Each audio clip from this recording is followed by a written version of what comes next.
Greeting everybody.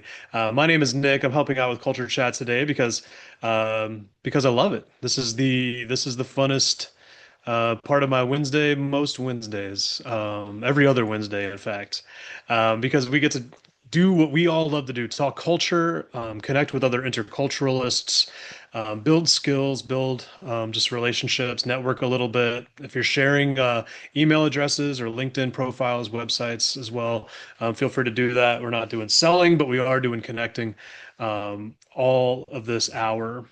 If you have to leave, please feel free to do that. We don't say that very much, but I want to normalize.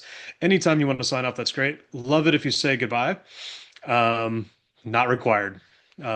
Just just participate how you want to today, whatever makes sense. Can everybody see the culture chat title slide where it says, and then I remembered to put on my cross-cultural hat. All right, put on my Texas hat here. Got a Bucky's hat.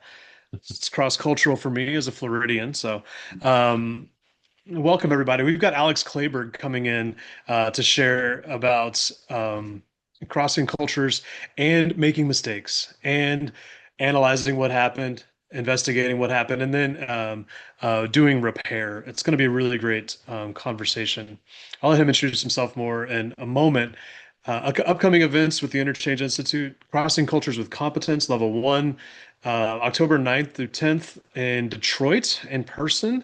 Going to be a blast. October 24th and then 27th through 30th online. I can confirm that that odd date selection actually makes all the sense in the world. It's a great introduction and then a good amount of time to get into a lot of content, not overwhelming, but a lot. It's about personal growth. It's about skill development. It's about networking, and having great tools to go and share about crossing cultures with competence for others. Um, Hannah, what's up? I wanted to wait patiently before you were done with your announcements, but I was wondering if I could make one that was 30 seconds or less. But if you want to finish your announcements, but if I could.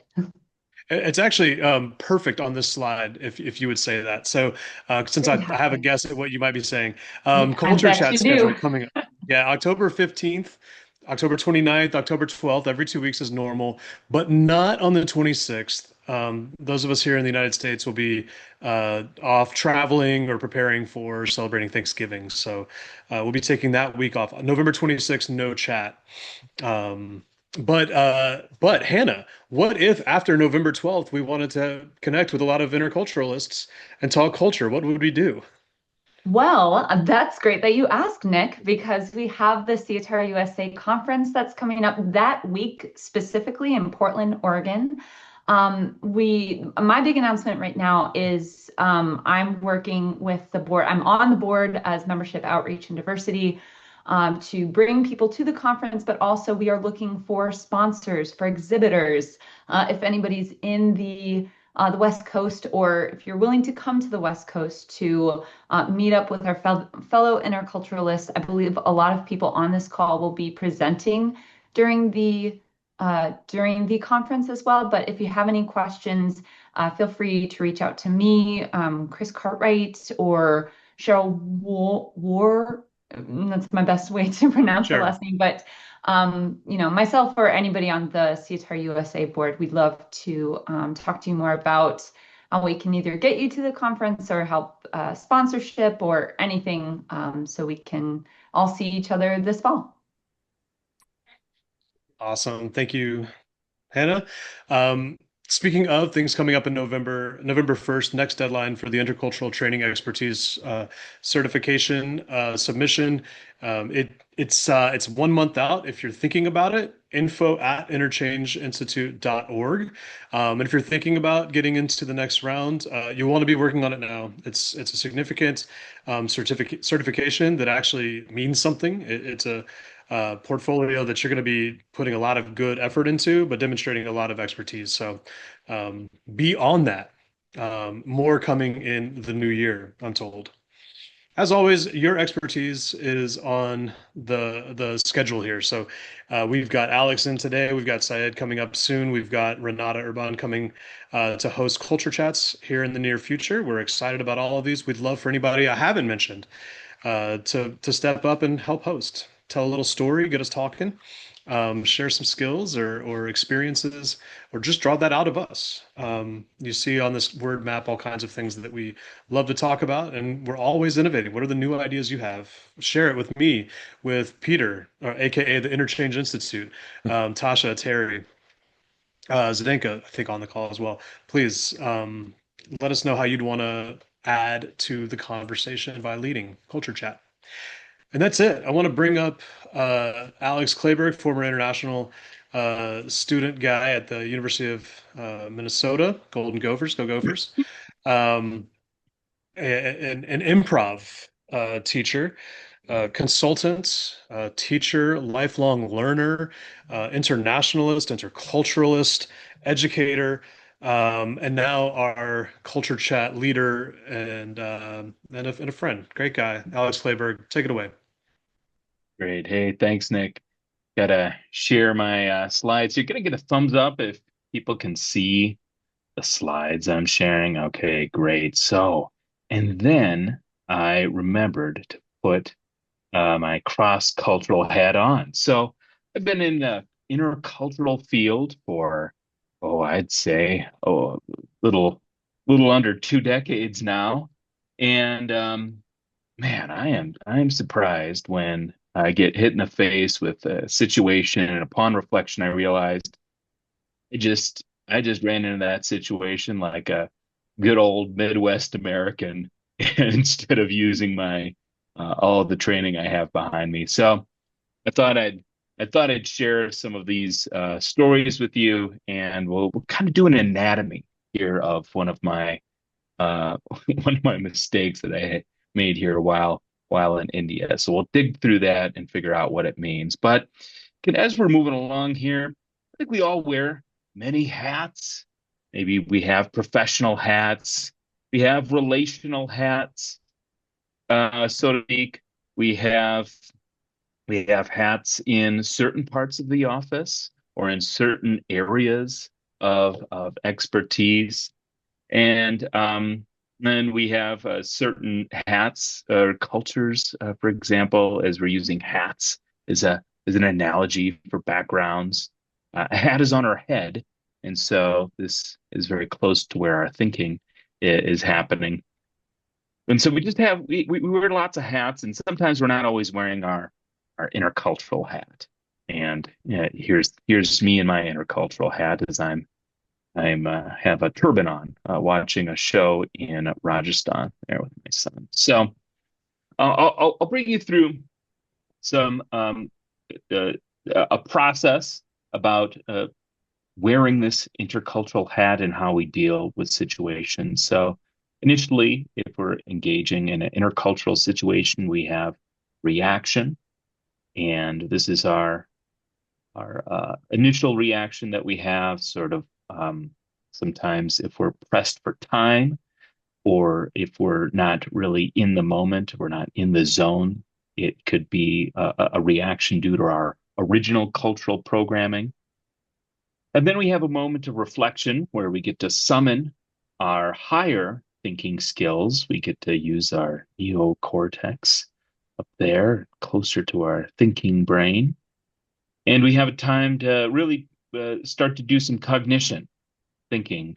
In fact, when uh, what happened and how do I now apply some of the things that I've learned, perhaps interculturally, with this in this particular situation. And then I have to give credit to the CQ, the cultural quotient research. We're kind of drawing our attention to metacognition, which is thinking about thinking. In fact, thinking about why I thought that.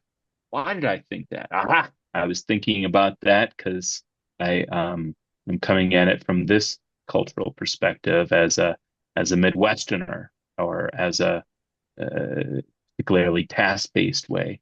And then you can move on into repair. So again, going all in on the analogy here, the hats, using Dr. Seuss's pictures of Bartholomew Cubbins, 500 hats here, a classic And I'm so from sorry. I childhood. hate to interrupt.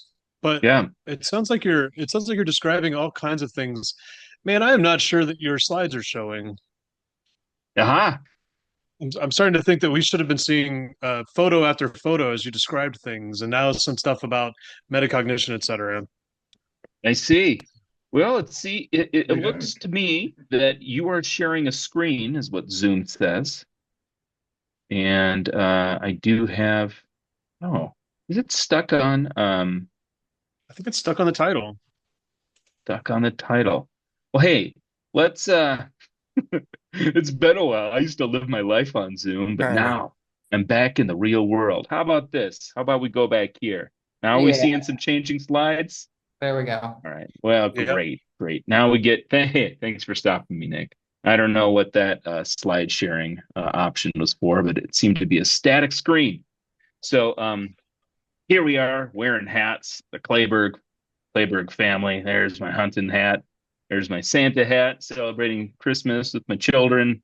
Here's my skiing hat, protecting my brain, and with my dad there going down some perilous hills.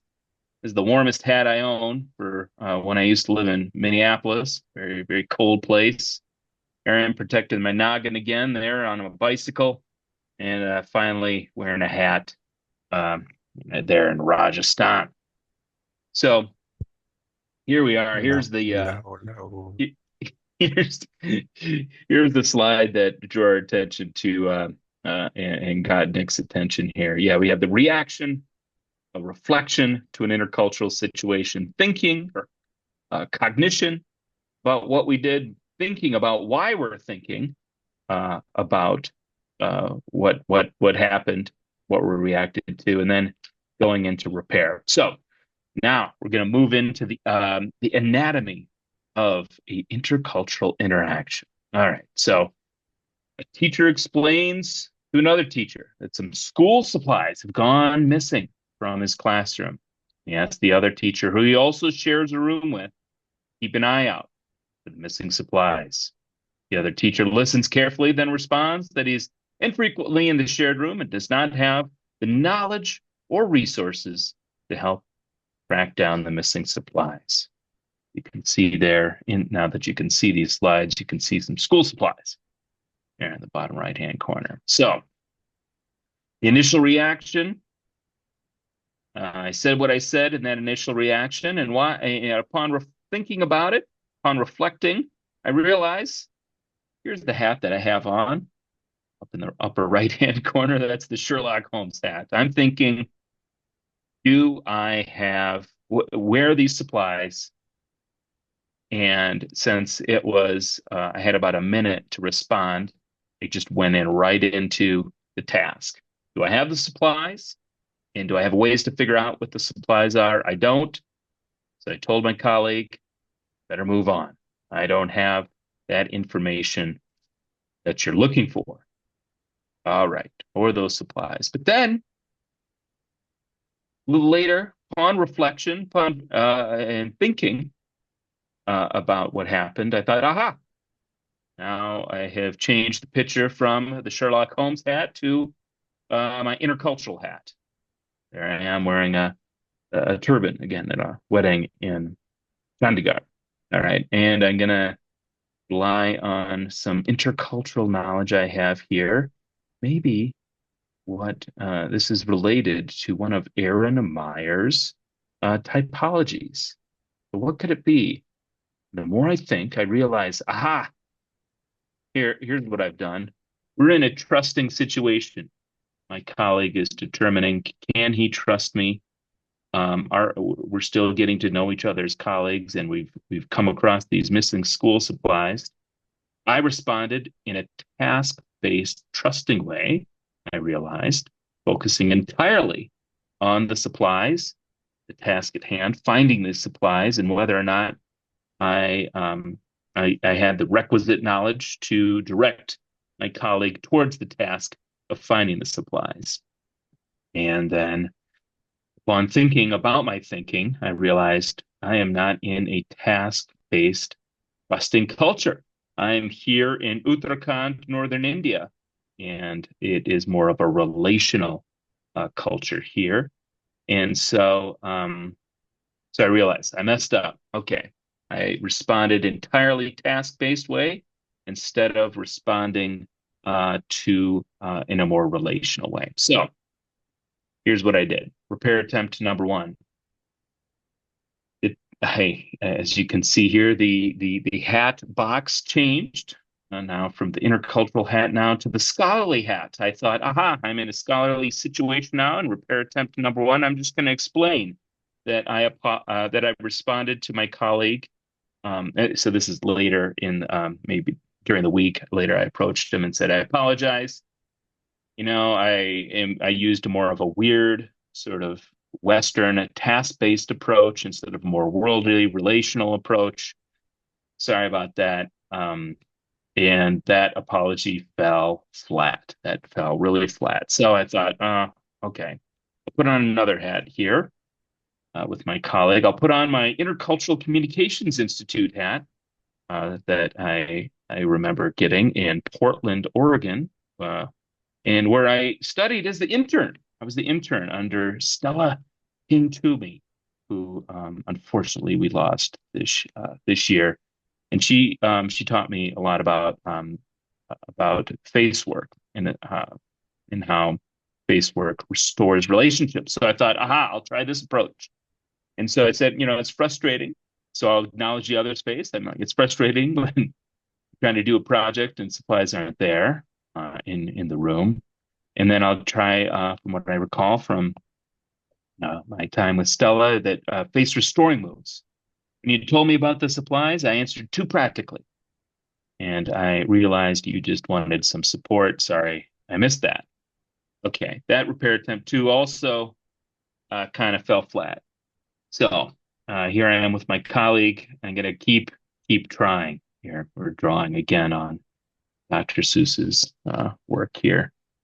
And so then I remember this meme that was going around on the internet, and it was this guy dressed in a Spider-Man outfit with like kind of a mop out in Mumbai, sweeping up these torrential rains with the mop. It was just totally, utterly ridiculous, but also kind of reminded me that the effort is so important. Being seen trying and being seen as restoring some sort of damage is more important than your ability to affect change with that challenge. So here we go. We're getting into repair trip number three. And I told my colleague, I'll do my best to look for these missing supplies, even though I had I mean, I was just trying my best to keep my head above water. Figuring things out here in this new school here in India. I had really no resources to find these missing school supplies, but I said, I'll do my best. And here's some scissors out of my desk. These are probably not your missing scissors, but you can use mine. And then I said, let's go get some chai, which I told is very important for relationship development here in India. So that one landed. Finally, my repair attempt number three seemed to land better, and me and my colleague were good now.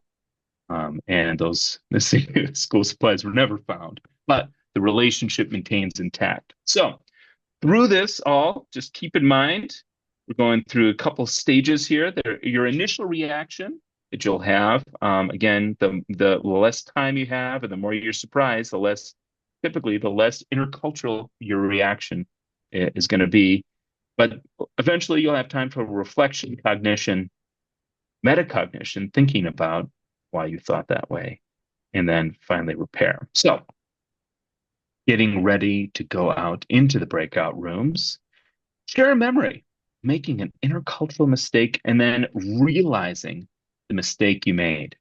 Okay, so there'll be extra points for recognizing invisible culture, like under the iceberg culture, not, for example, forgetting to use chopsticks in Japan, but something a little more invisible, better, extra points. But any mistake that you can bring up is good, and then realizing the mistake.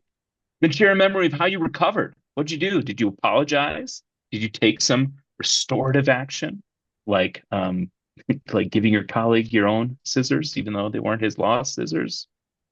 And then here's something I'm interested in. I use a lot of self-deprecating humor. This is something I learned in East Asia when I used to live in Tokyo. It's kind of an important way to smooth out relationships and show humility by laughing at yourself. But I wondered that because I don't get the sense that self-deprecating humor is popular here when I'm in India. But I'm just curious. Do you use self-deprecating humor? Why or why not? So I'll leave you with some of these questions. We'll email out or not email, but we'll zoom out these questions when you're in your breakout room next, and so that way you can read them. All right. So you got your questions, and my colleague Nick Dunn is going to send you out into breakout rooms. Take it away, Nick.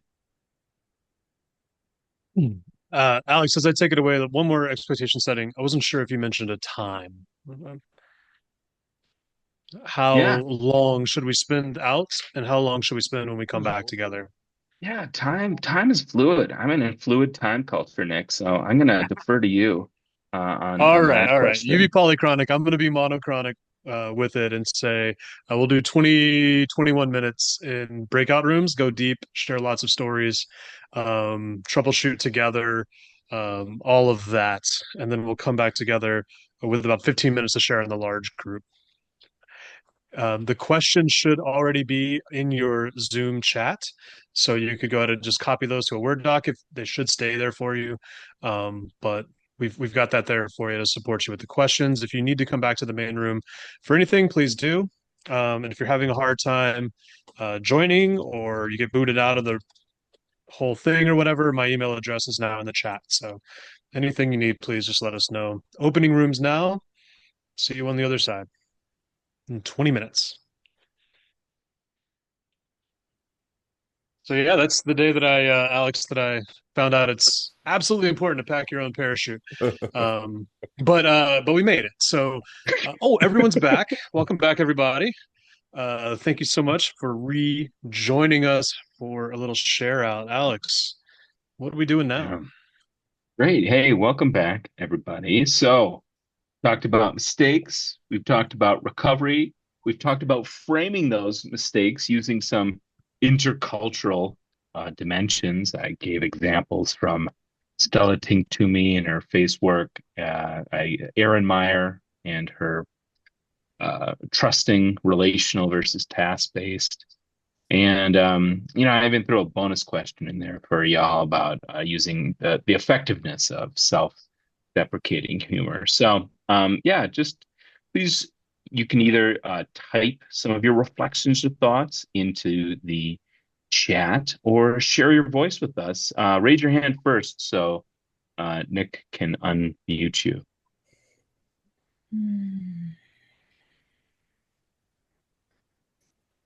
All right, don't tell Alex, but you can just unmute yourself, I think. So. Yeah, okay. Yeah, go ahead, Suzanne.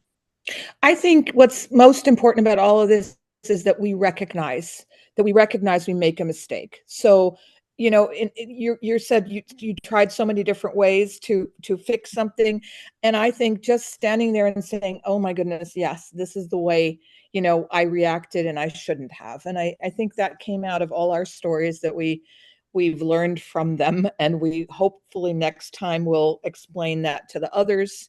This is how people in another country, if they're here, I was there, I know that this is what's, they have to ask 25 times. And if you say no, then they still think at 26th time I yield a yes.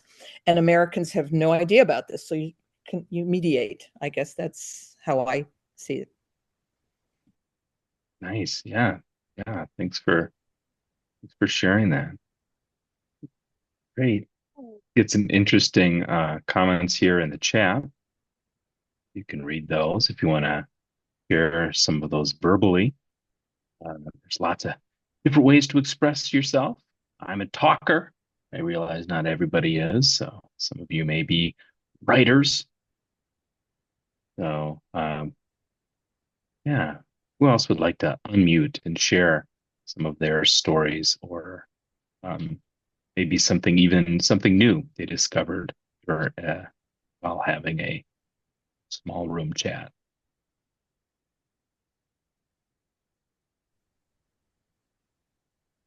Hi, Alex. Thanks much. Hi, everyone.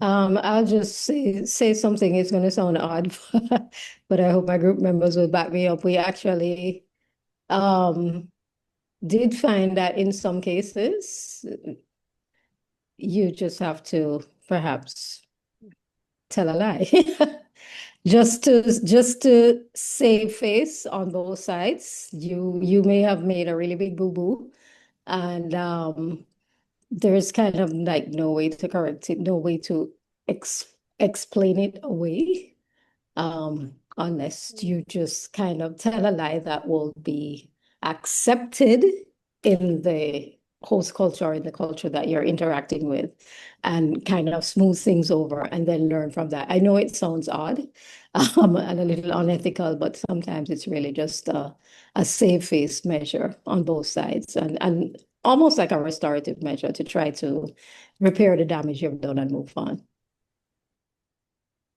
Yeah, great. Yeah, just the notion of truth and lies and what in what way is appropriate. Like in American English, we have this notion of a white lie, which is viewed as appropriate and face-saving, but essentially where that line gets drawn is different cross-culturally, what amount of lying is acceptable. So yeah, yeah. And there's even certain cultures where like everybody's lying to each other and they all know that they're lying. There's like this common knowledge that everybody's lying, but they can kind of read through what, some may determine is the or characterize as the lie, but everybody knows what it is. And so there's that in certain cultures as well. Oh, common knowledge. Boy, that's the topic of Stephen Pinker's new book that's out. So yeah, check that out. Okay, good. We had some hands raised up. Doreen.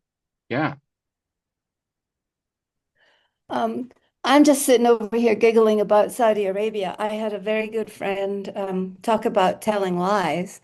I had a very, very good friend who was Saudi Arabian male, and we were living in Japan, and they lived in the same building. This family lived in the same building. Our kids were similar ages. We would share cooking tips. And he said, when you move into Saudi, I will be your cultural mentor. I will be your best friend. And he had a terrific sense of humor. But what I didn't understand was that he was coming from his American brain and his American experience of having been educated and interacting with US people because he had been educated in the West. When we went into Saudi, um, I quickly understood that I was actually luggage. I was not a person.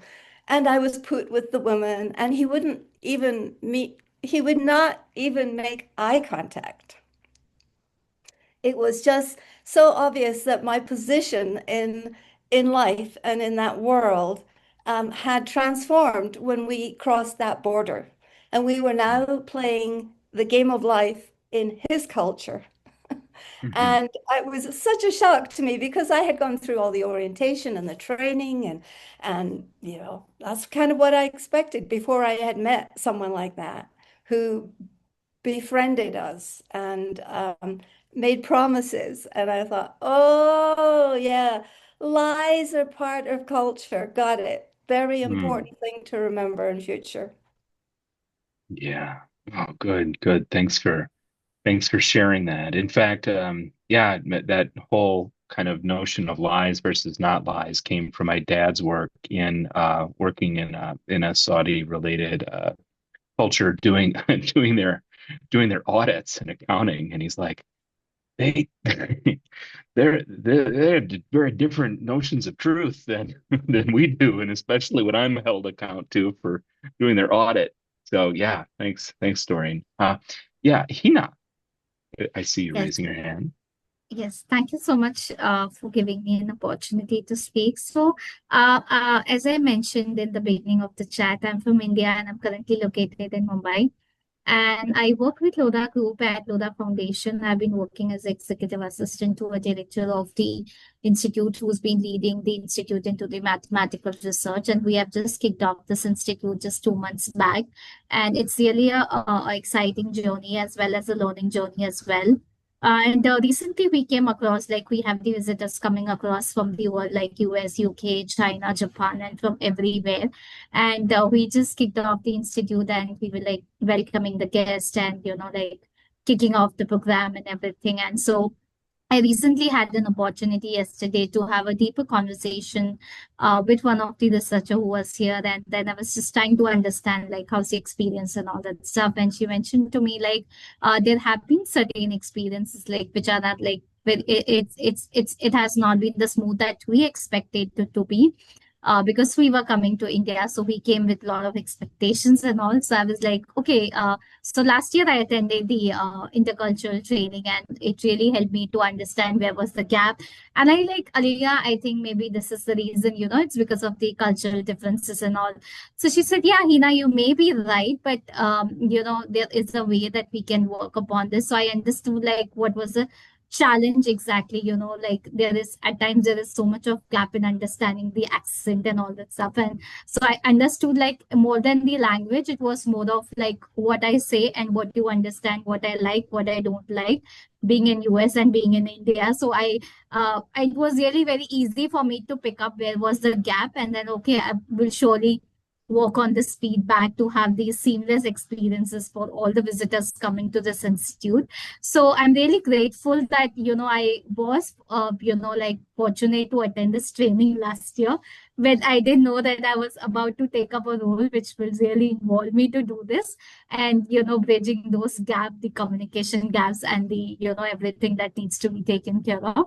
So I'm really grateful that I had the opportunity to do this course last year, and it's really helping me in my professional life, how the things need to be aligned. And in like at times we may think like I don't need this in my professional life, this is just something that I'm doing out of my own time. But then it has really made me realize how this training which was done like for a period of 1 week has really helped me to perform in my role in such a better way. So yeah, that's all I wanted to share. Thank you. Thank you. Thank you, Hina. I also see Alan holding his hand up.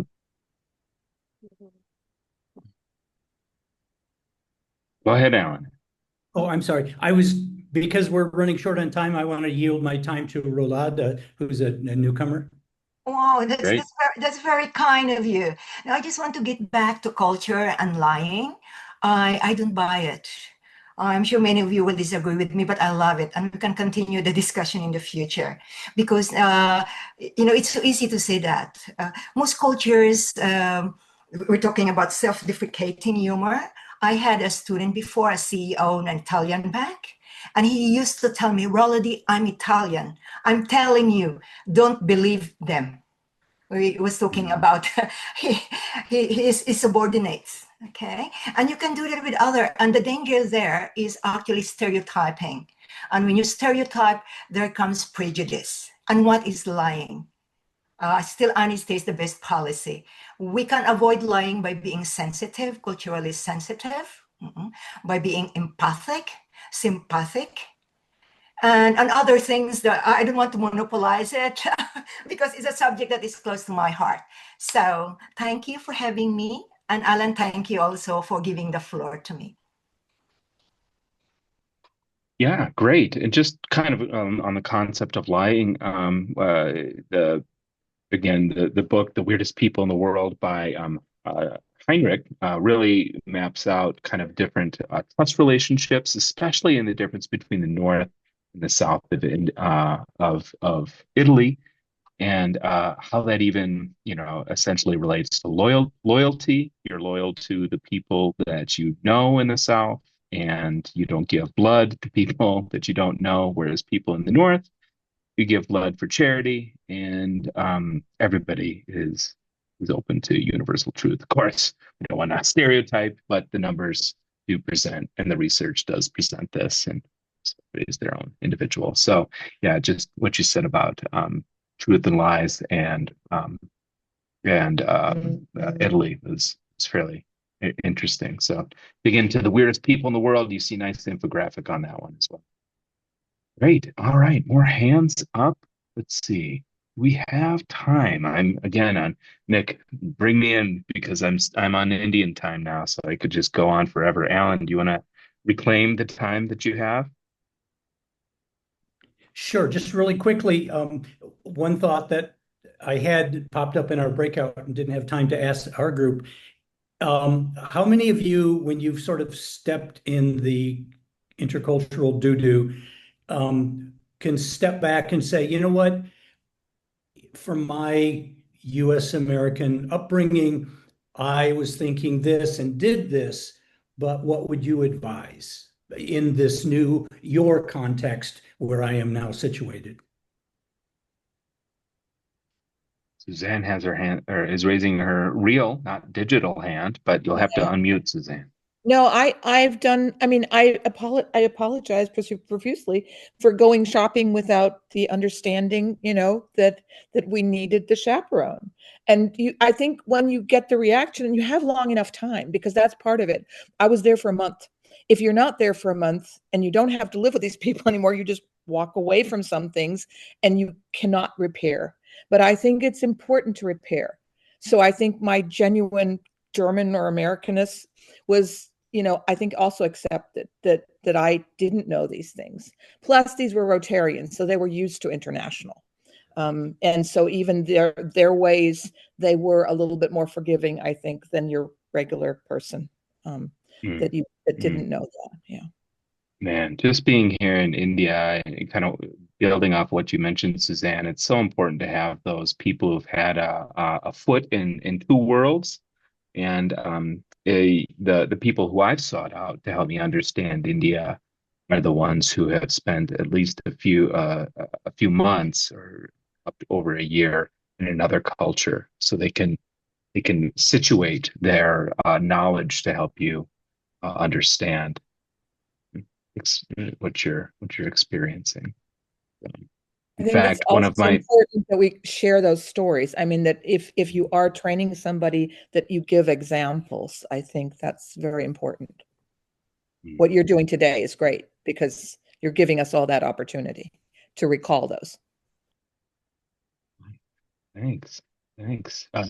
Well, my American time sense has manifested, and here it is. It is 8:30, and that is our time. I'm gonna give the time back to Nick. Thanks, everybody. Thanks for having me here. Reach out to me on LinkedIn, and I love talking about culture and hope to see you all again here at Culture Chat. Thank you so much, Alex. Thank you, everybody who contributed, listened, came in early, late, whatever. We're so glad to have you. I'm learning stuff. There are ideas for future culture chats. Whoever's excited about the idea of the white lie as a future culture chat, let us know. Oh, there's clapping. Yes. Thank you, everybody. I'll see you back here in a couple of weeks. We'll see you at CITAR USA if you make it out to Portland. We'll see you on the LinkedIn group. I just put that in the chat. Have a great day, everybody.